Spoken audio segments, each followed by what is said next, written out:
అధికారైనటువంటి MRO గారు, అలాగే market committee జేపేట్ market committee vice chairman Satyanarayana గారు, డిస్టిక్ ట్రాన్స్పోర్ట్ డైరెక్టర్ అయినటువంటి మల్లారెడ్డి గారు, అలాగే పిఎస్ఎస్ డైరెక్టర్ పాపన్న గారు, అలాగే పోలీస్ సత్యం డైరెక్టర్ గారు, అలాగే రాజేష్ గౌడ్ గారు, ఇక్కడికి వచ్చిన ప్రజాప్రతినిధులు, మండల కాంగ్రెస్ అధ్యక్షులు నిమ్మరమేశ్వర్ గారు, యూసుఫ్ గారు, అలాగే మజార్ గారు, సంగమేష్ గౌడ్ గారు, మా భూమిరెడ్డి గారు, సుధాకర్ సార్ గారు, ఇక్కడ వచ్చిన ప్రతి ఒక్క ప్రజాప్రతినిధులు, ముఖ్యంగా లబ్ధిదారులు, మహిళా సోదరులు, పత్రికా సోదరులు, ప్రతి ఒక్కరికి పేరు పేరున హృదయపూర్వక నమస్కారాలు తెలియజేసుకుంటూ, కాంగ్రెస్ ప్రభుత్వం రాష్ట్రంలో ఏర్పడిన తర్వాత రేవంత్ రెడ్డి నాయకత్వం లోపల, అలాగే గౌరవనీయులు రాష్ట్ర వైద్య ఆరోగ్య శాఖ మంత్రులు శ్రీ దామోదర్ రాజనరసింహ గారు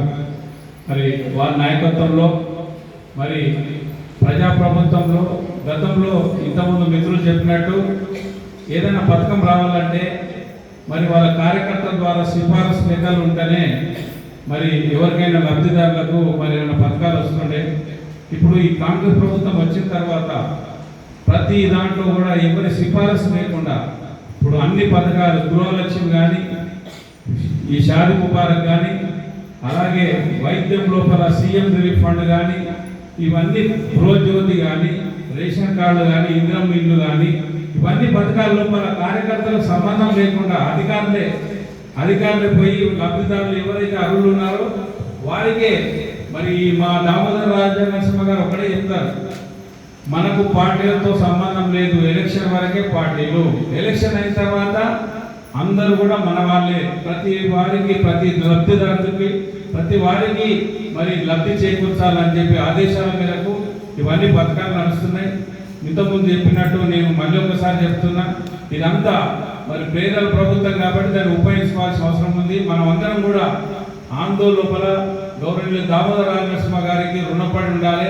ఏ పథకమైనా ప్రతి ఒక్కరికి జరుగుతుందంటే వారి గొప్పతనం, వారి గౌరవం. కాబట్టి మీరు ఈ షాదీ ముబారక్ కానీ, కళ్యాణ లక్ష్మి కానీ చాలామంది వాళ్ళు పెళ్లి చేయక మరి చాలా బాధలు ఉంటారు. కాబట్టి వారికి ఎంతో కొంత ప్రభుత్వం నుంచి చేయూతను అందించాలని సదుద్దేశంతో చేపట్టింది. కాబట్టి మీరు కూడా చెక్కులు తీసుకొని దాన్ని వేరే దానికి ఉపయోగించకుండా మీ పిల్లలకు, మీ పిల్లల భవిష్యత్తు కొరకు ఉపయోగించుకోవాలి.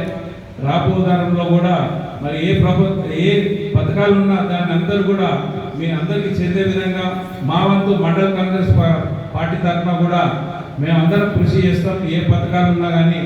కాబట్టి ఈ అవకాశం ఇచ్చినందుకు, ఈ కార్యక్రమాన్ని ఇంత పెద్ద మొత్తం లోపల నిర్వహిస్తున్నటువంటి నిర్వాహకులకు, అధికారులకు, మరి అందరిని ఒకదాటి పైకి తీసుకొచ్చిన మీ అందరికీ కూడా ప్రత్యేక ధన్యవాదాలు తెలియజేసుకుంటూ, నాకు కూడా ఈ కార్యక్రమంలో పాల్పంచుకు అవకాశం ఇచ్చినందుకు ప్రత్యేక ధన్యవాదాలు తెలియజేసుకుంటూ ఇస్తాను. థ్యాంక్ యూ, ధన్యవాదాలు. జై కాంగ్రెస్.